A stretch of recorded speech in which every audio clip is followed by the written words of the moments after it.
오늘 저는 여러분과 함께 근원적인 죄인 욕심이라는 제목으로 말씀을 나누겠습니다.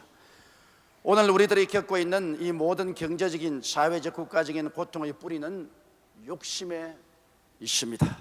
욕심이 잉태한 적 죄를 낳고, 죄가 장성한 적 사망을 낳는다고 성경은 말씀하고 있는 것입니다.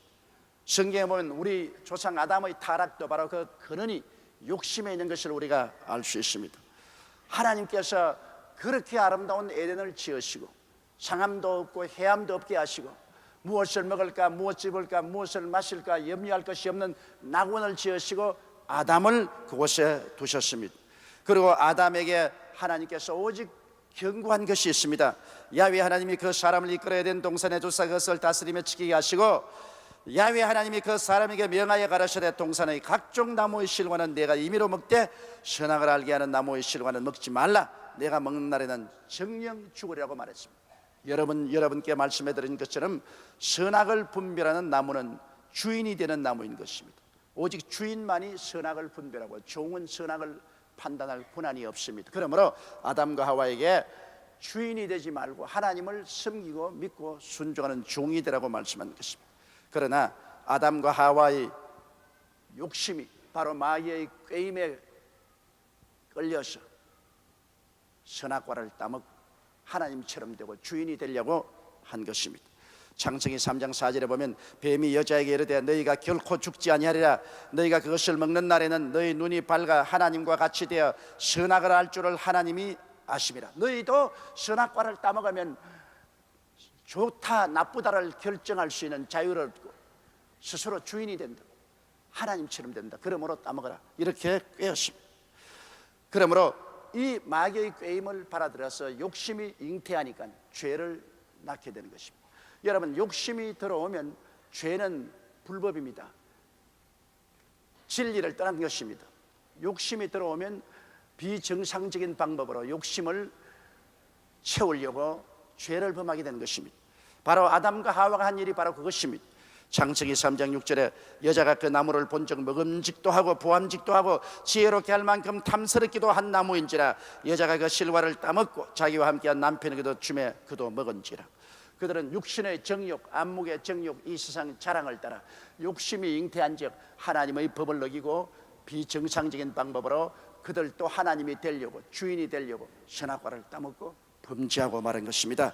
그러므로 욕심이 가져온 결과는 그들은 하나님께로부터 쫓겨나고 그들의 주어진 모든 축복이 빼앗기고 저주받은 땅으로 휘몰아쳐 나가게 된 것입니다.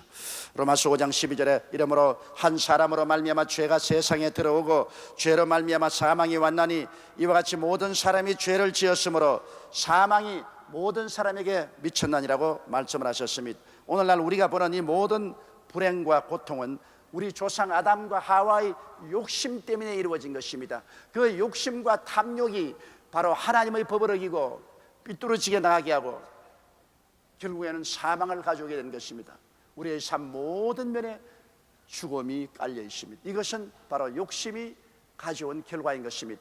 우리 신앙의 조상 아브라함도 그 마음의 욕심 때문에 그는 신앙 행로에 많은 시련과 환난을 겪은 것을 알 수 있습니다. 아브라함이 75세가 되었을 때 영광의 하나님이 나타나서 말씀하셨습니다. 아브라함아, 내 본토 친척 아비 집을 떠나 내가 내게 지시할 땅으로 가라. 그러면 내가 너로 큰 민족을 이루게 하고 내게 복주는 자를 내가 복주고 너를 저주하는 자를 저주하리니 너는 온 땅에 소망이 되리라고 말했습니다.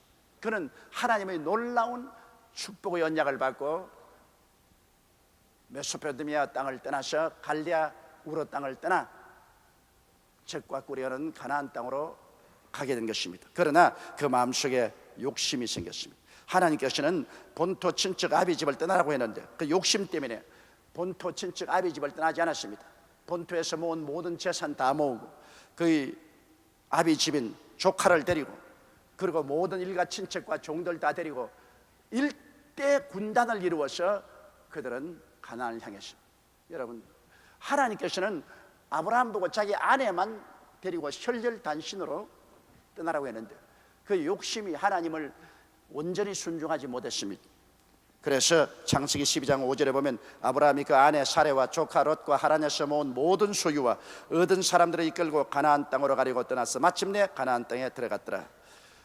그러므로 하나님께서 욕심을 따라 행한 그를 심판하지 아니할 수 없었습니다. 그가 가나안 땅에 맞아 가나안은 젖과 꿀도 흐르지 아니하고 그곳은 기근이 들어와서 모든 산천 초목이 다 불타고 물 한 방울 구할 수가 없어 가지고 온 짐승 때 다 죽고 일가 친척들 다 뿔뿔이 헤어지고 종들도 다 도망치고 그는 오직 그 아내와 조카와 함께 남았습니다. 그러나 그 자리에서 그가 회개하고 통회하고 자복하고 하나님을 바라봤으면 좋겠는데 또다시 그 마음에 욕심이 잉태하니 하나님께서 애굽으로 내려가라고 말씀하지 않았는데 그 욕심에 끌려서 애굽으로 내려갔습니다. 그리고 애굽으로 내려가면서 살겠다는 욕심 때문에 그 아내 보고 말하기를 당신은 아름다운 여인이라 사람들이 나를 죽이고 당신을 빼앗을 테이니 이제부터 나를 남편이라고 부르지 말고 오빠라고 불러주세요. 욕심입니다. 그래서 애굽에 내려가서 그 아내가 아브라함 보고 오빠라고 부르는데 그 아내가 얼마나 이뻤던지 그 소문이 왕궁에까지 들린지라 바로가 취하여 아내로 삼고 그는 처참하게 아내조차 빼앗기는 시련에 들게 된 것입니다. 이것은 바로 욕심이 잉태하면 결과적으로 이러한 비극을 가져오는 것입니다. 아브라함이 바로 그랬습니다. 욕심 때문에 애굽으로 내려갔다가 마누라까지 빼앗기고 그는 처참하게 되었습니다. 거기에서 통회하고 자복하고 하나님께 간구하니 하나님이 다시 그 아내를 회복해 주셔서 가나안 땅으로 들어와서 그는 욕심을 부렸습니다. 그의 조카도 다 떠나보내고 하나님이 처음 명령한 대로 아내와 혈혈단신이 되었을 때 하나님은 복을 주셨습니다. 여러분 창세기 13장 14절로 16절에 보면 롯이 아브라함을 떠난 후에 야훼께서 아브라함에게 이르시되 너는 눈을 들어 너 있는 곳에서 동서남북을 바라보라. 보이는 땅을 내가 너와 내 자손에게 주리니 영원하리라. 내가 내 자손으로 땅에 티끌 같게 하리니 사람이 땅에 티끌을 능히 셀 수 있을진데 내 자손도 세리라. 이는 아브라함이 욕심을 버리고 이제는 전토, 친척, 아비 집엔 마지막 조카까지 떠나보내고 하나님 말씀에 순복했을 때 하나님께서는 아브라함에게 가나안 땅을 상속으로 주겠다고 언약을 하시고 복을 나려 주신 것입니다. 이러므로 여러분 결국에는 욕심이 잉태해서 죄를 짓게 됩니다. 그냥 죄를 짓는 것이 아닙니다. 욕심을 정상적인 방법으로 채울 수 없기 때문에 비정상적인 방법으로 삐뚤어진 방법으로 욕심을 채우다가 나니까 그 죄를 짓게 되고 죄가 장성하면 결국에는 사망을 가져오게 되는 것입니다. 욕심을 뿌리치지 못하기 때문에 결국에는 죽음의 올무 속에 걸리게 되는 것입니다. 여러분 야곱을 보더라도 야곱은 그 욕심이 그에게 견딜 수 없는 큰 환난과 풍파를 가져온 것을 알 수 있습니다. 야곱은 이삭의 쌍둥이 아들 중에 둘째입니다. 그 형은 에스고 그는 야곱인데 에스는 사냥하기를 좋아하고 그는 어머니를 도와서 부엌에서 음식 짓기를 좋아하는데 그의 마음속에 욕심이 생겼습니다. 형이 장자가 되는 것이 아니라 내가 형의 장자권을 빼앗아야 되겠다. 정상적으로는 안 되니까 이제는 비정상적으로 죄를 지어 그 형의 장자권을 빼앗으려고 합니다. 형이 사냥하고 돌아와서 배가 고파 있을 때 그가 팥죽을 끓이다가 형이 팥죽 한 그릇 달라니까 형의 장자의 명분을 내게 팔라. 그래야면 내가 내게 주려. 이 정상적인 방법입니다. 형이 그래 내가 배가 고파 죽을 징해인데 장자의 명분이 무슨 소용이 있느냐. 그래서 팥죽 한 그릇 얻어먹고 손들어 야훼께 맹세하고 그 장자권을 팔았습니다. 그리고 아버지가 세상 뜨기 전에 자식들에게 복을 주실 때 먼저 장자에게 안수하고 큰 복을 주시는데 형의 옷을 훔쳐 입고 형의 모습으로 털을 붙이고 들어가서 아버지가 눈이 어두운 기와로 형의 축복을 다 받았습니다. 이것이 바로 욕심으로 말미암아 바른 길을 가지 않고 삐뚤어진 길을 갔습니다. 비정상적인 행위를 했습니다. 그 결과로 형이 죽이려고 하니까 그는 외아저씨 집으로 도망을 쳐서 20년 동안 외아저씨 집에 머슴살이 하면서 욕심이 마음에 차서 외아저씨를 속이고 외아저씨에게 속임을 당하고 끊임없는 알력 가운데 있다가 20년이 지난 후에 많은 재산을 모아서 그는 고향으로 돌아와 야뽕나루터에 왔는데 형에게 소식을 전하니까 형이 400인의 군대를 거느리고 동생을 죽이려고 뛰어옵니다. 이 사실을 안 야곱은 좌절과 절망에 처했습니다. 그러나 그 욕심이 가족은 다 죽이더라도 나는 살아야 되겠다. 그래서 모든 짐승과 종들과 처자를 야복강을 건너게 하고 자기는 강 이 건너편에 쪼그리고 앉아 있습니다. 그것은 욕심입니다. 형이 와서 온 가족들을 다 쳐 죽이면 그때 난 도망쳐서 내 목숨이라도 살겠다는 인간의 욕심은 나중에 이렇게 이기주의가 될 수 있는 것입니다. 그래서 밤중에 하나님의 사자 천사가 나와서 야곱과 씨름을 한 것입니다. 너는 강 건너 가거라. 가족들하고 같이 조인하라. 어찌 너 혼자 살고자 하느냐. 야곱은 절대로 못 건너갑니다.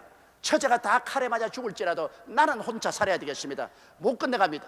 그래서 밤이 맞도록 천사와 씨름하고 나중에는 천사가 환두뼈를 쳐서 그가 절름발이가 되며 비로소 욕심을 버렸습니다. 절름발이가 되어 이제 도망치지 못하게 되니까 이제는 어찌할 수 없이 형의 칼날을 맞이할 수밖에 없다고 생각될 때 그때 그는 욕심을 버렸습니다. 살겠다는 욕심을 버리고 내게 복을 주옵소서. 욕심을 버릴 때 하나님께서 그에게 너 이름이 무엇이냐? 야곱입니다. 이스라엘로 이름을 바꾸어라. 사기꾼이라는 이름에서 하나님과 씨름에서 이긴 자라는 이름을 붙여주시고 그와 같이 하며 그가 이제 건너와서 자기의 처자들 앞에서 쩔뚝거리며 형의 군대를 향하여 나갈 때 하나님이 같이 하셨어요. 그 형의 군대를 감하고 형을 감당해서 죽이려 온 형이 오히려 말에서 뛰어내려 동생을 끌어안고 울고 화해하고 그리고 동생을 보호해서 고향으로 이끌어갈 수 있게 된 것입니다. 욕심이 바로 삶의 폭풍을 가져온 것입니다. 그러나 욕심을 다 던져버리고 회개하고 깨어지고 변화받을 때 하나님이 그들에게 하나님의 영광을 계시해주고 하나님의 능력을 나타내 주신 것입니다. 여러분께서 성경을 읽어서 너무나 잘 아는 다윗과 그 욕심을 보십시오. 다윗은 하나님의 축복으로 전쟁하는 곳마다 이기고 결국엔 이스라엘의 만성천자가 된 것입니다. 그는 이제 봄날에 모든 왕들이 다 전쟁에 나갈 때 자기의 참모총장인 요압을 전쟁에 보내고 자기는 늦지만 침 자고 오후에야 일어나서 왕궁 위에 거닐고 있다가 내려보니 저 밑에 사갓집에서 어느 여인이 목욕을 하는데 백설 같은 몸을 내어놓고 목욕을 하는지라 그만 그 마음속에 탐욕이 들어왔습니다. 이래서 신하를 보내서 그 여인을 오라고 했어요. 우리아의 아내 밧세바였습니다. 그 여인을 그는 취하고 그리고 그 여인을 집에 돌려보냈는데 그 여인이 잉태했다는 소식을 듣자 이를 피하기 위해서 그 여인의 남편은 우리아는 지금 일선에 나가서 다윗을 위해서 싸우고 있는데 그를 불러다가 잘 대접해서 집으로 보내나 얼마나 충성스러운 군인이었던지 내 동료들이 일선에서 천막 밑에 있고 서리를 맞고 이슬을 맞으며 싸우는데 내가 어찌 우리 집사람에게 들어와서 편안히 자고 가리요. 안 가고 왕궁 위병소에서 함께 잤습니다. 다윗이 그것을 알고 이튿날에 더 큰 축복을 허락하고 선물을 주고 집으로 보내고 그리고 그에게 더 술을 먹여서 또 아내에게로 들어가라고 했는데 안 들어가고 역시 위병소에서 잤습니다. 그래서 할 수 없이 그는 편지를 써서 요압에게 이 사람 일선에 들어가거든 가장 위험한 데 보내가지고서 전사하게 만들어. 그 편지를 두고 요압에게 가니 요압이 제일 어려운 곳에 이 사람 보내서 그냥 적의 화살에 맞아 죽게 만드는 것입니다. 그때 다윗은 너털 웃음을 쓰면서 전쟁은 죽이기도 하고 죽기도 하는 바라 밧세바를 데려오라. 그래가 자기 아내로 만들었습니다. 이 욕심으로 말미암아 그는 간음죄와 살인죄를 짓고도 뻔뻔스러웠습니다. 성경에 사무엘하 12장 7절로 9절에 보면 나단이 다윗에게 이르되 당신이 그 사람이라 이스라엘의 하나님 야훼께서 이처럼 이러시기를 내가 너로 이스라엘 왕을 삼기 위하여 내게 기름을 붓고 너를 사울의 손에서 구원하고 내 주인의 집을 내게 주고 내 주인의 처들을 내 품에 두고 이스라엘과 유다 족속을 내게 맡겼느니라. 만일 그것이 부족하였을 것 같으면 내가 내게 이것저것 더 주었으리라. 그런데 어찌하여 내가 야훼의 말씀을 없으니 여기고 나보기에 악을 행하였느냐. 내가 칼로 햇사람 우리아를 죽이되 암몬 자손의 칼로 죽이고 그 철을 빼앗아 내 철을 삼았거든. 그 결과로 그 욕심 때문에 다윗의 일생에 가장 비참한 고통을 당할 씨앗을 심고 마는 것입니다. 욕심이 잉태하면 죄를 낳고 죄가 장성하면 사망을 낳게 되는 것입니다. 왜냐하면 그가 친히 몸에서 난 그 아들 압살롬이 반역을 일으켜 아버지를 죽이려고 하므로 백발을 날리며 맨발 벗고 그는 자기 신하들과 함께 도망을 칠 수밖에 없는 그러한 일을 당하는 것입니다. 사무엘하 12장 10절로 14절에 보면 이제 내가 나를 업신여기고 햇사람 우리아의 철을 빼앗아 내 철을 삼았은즉 칼이 내 집에 영영이 떠나지 아니하리라 하셨고, 야훼께서 또 이처럼 이르시기를 내가 내 집에 재화를 일으키고 내가 내 처들을 가져 내 눈앞에서 다른 사람에게 주리니 그 사람이 내 처들로 더불어 백주에 동침하리라. 너는 은밀히 행하였으나 나는 이스라엘 무리 앞 백주의 이 일을 행하리라 하셨나이다. 다윗이 나단에게 이르되 내가 야훼께 죄를 범하였노라 하며, 나단이 다윗에게 대답하되 야훼께서도 당신의 죄를 사하셨나니 당신이 죽지 아니하려니와 이 일로 인하여 야훼의 원수로 크게 회방할 거리를 얻었으니 당신의 낳은 아기가 정령 죽으리라 하시리다. 야훼의 대적인 원수 마귀에게 크게 회방거리를 주었기 때문에 이제는 다윗의 일생에 평안한 날이 없었습니다. 그의 일생에 자기 친자식들이 자식을 죽이고, 그 다음에는 자기 자식이 아버지를 죽여 왕권을 빼앗으려고 함으로 자식 앞에 도망을 쳐서 자식의 군대와 피를 흘리며 처참하게 싸우는 이러한 일이 일어난 것입니다. 여러분, 사람들이 욕심을 가지고서 인생을 살고 죄를 짓고 난 다음 무사할 줄 알지만은 죄가 반드시 자라서 사망을 가지게 되는 것입니다. 마태복음 4장 3절로 4절에 기록되기를 시험하는 자가 예수께 나와 이르되 내가 만일 하나님의 아들이든 명하여 이 돌들로 떡덩이가 되게 하라. 예수께서 대답하여 가라사대 기록하였으되 사람이 떡으로만 살 것이 아니요 하나님의 입으로 나오는 모든 말씀으로 살 것이라 하였느니라. 사탄은 금강산도 19경이다. 구복부터 먼저 채워라. 뭐 나라를 위해서, 하늘나라 위해서, 민족을 위해서 그따위 소리 하지 말고 너 구복부터 먼저 채우고 난 다음 그 다음에 일을 하라. 그런 게임을 주는 것입니다. 그러나 예수님은 단호하게 사람이 떡으로만 사는 것이 아니다. 하나님의 입으로 나오는 모든 말씀으로 사는 것이다. 그러므로 구복을 채우기 위해서 하나님이 주신 하나님의 말씀을 저버릴 수 없다. 단호하게 부인하고 마는 것입니다. 욕심은 아름답고 매혹적인 모습으로 다가와도 그것은 살인적인 독이 있는 독사뱀인 것입니다. 크고 작은 욕심이 죄와 부정, 부패 그리고 파멸을 가져옵니다. 욕심에 잡히지 않기 위해서는 예수님의 십자가를 끌어 안아야 되는 것입니다.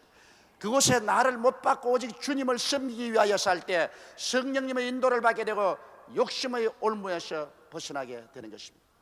여러분, 인도네시아에 가면은 사람들이 원숭이를 잡아서 관광객들에게 팔아먹습니다. 원숭이를 산채로 잡기 위해서는 오지 그릇에 목을 좁게 만들어 놓고 손 하나 겨우 들어가게 만들어 놓고 거기에다가 쌀을 갖다 놓습니다. 오지 그릇을 새끼에다 단단히 묶어서 나무에다 묶어 놓습니다. 원숭이들이 쌀 냄새를 맡고 와가지고서 그 오지 그릇에 손을 집어넣습니다.